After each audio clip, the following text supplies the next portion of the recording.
You must be wondering what is so special about these plants. They look like just any other plants, but hang on.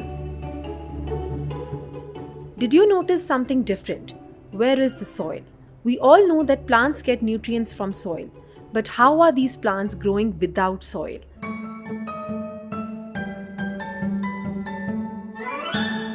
Hydroponics is a farming technique in which plants are grown in water, but not just any water, in nutrient-rich water.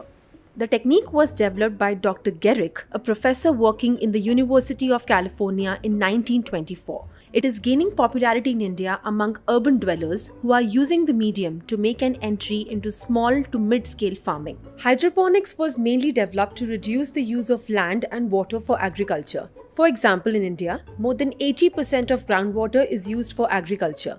Already, this is leading to a drastic dip in groundwater levels across the country. To address this issue, Indian Institute of Horticulture Research, Bengaluru, started research and training programs on hydroponics in 2021. Normally, we use around 4 to 5 liters per square meter per any crop per day. In hydroponics, it will work out to be around 600 ml per square meter. That is almost around 60 to 70% save of water is there.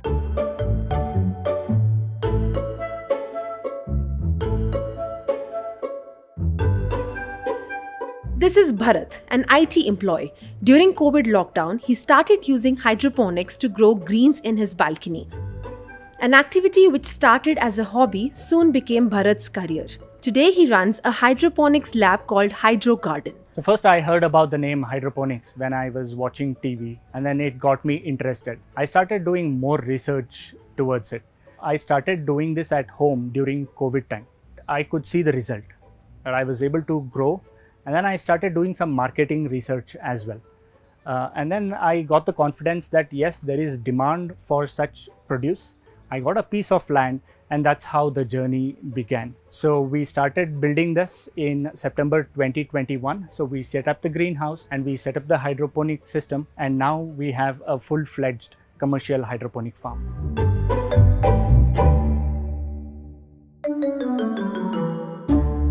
This is what a hydroponics farm looks like.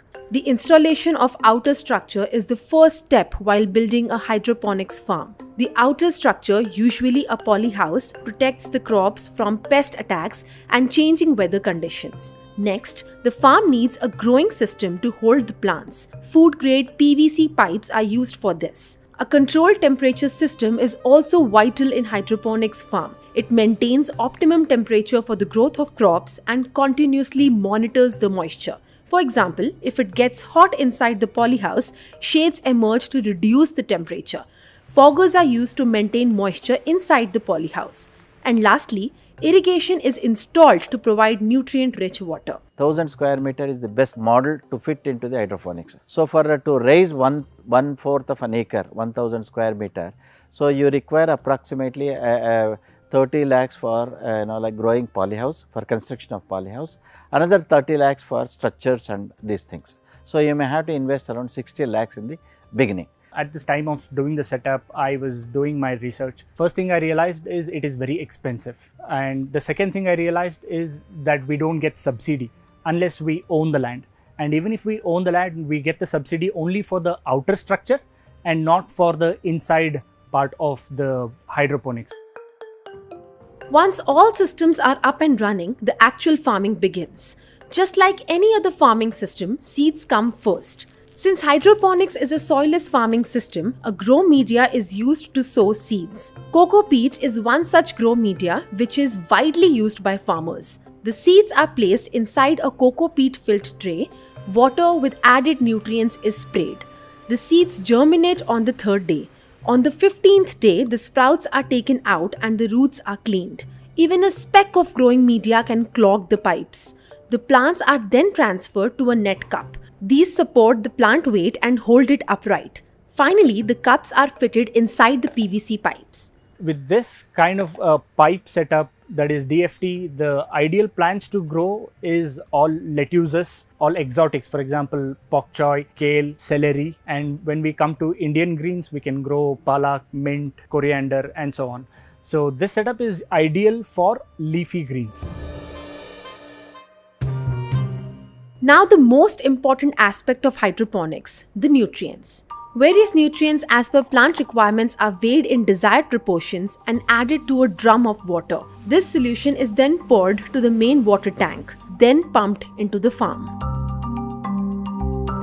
16 nutrients are required for the plants. Since we are giving the nutrients, everything through fertilizers, that they are called water soluble fertilizers, the plant can grow and absorb very well, and the yield is exceptionally very high compared to the soil.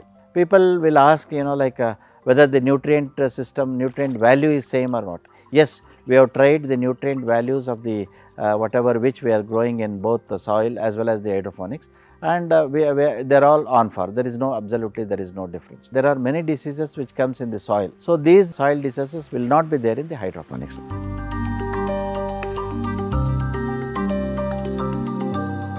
Compared to traditional farming, hydroponics uses less land and less water. What is significant is that there is no compromise on the quantity of produce that is harvested.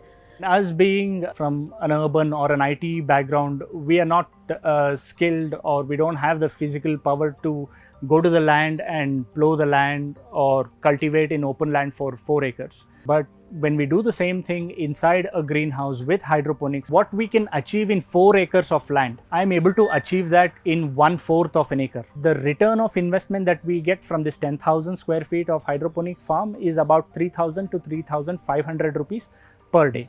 And this calculation I'm arriving at is considering we are selling lettuces every day, 45 to 50 kgs on a daily basis at 70 rupees per kg. Even though Bharat is happy with his farm, he says that the lack of marketing and demand for his produce are the major concerns. Challenge with the market currently is that we don't find that consistent buyer who can buy from us throughout the year. They only buy from us when they do not get the yield from traditional farming. So that is, we get the market only during the summer or during the monsoon.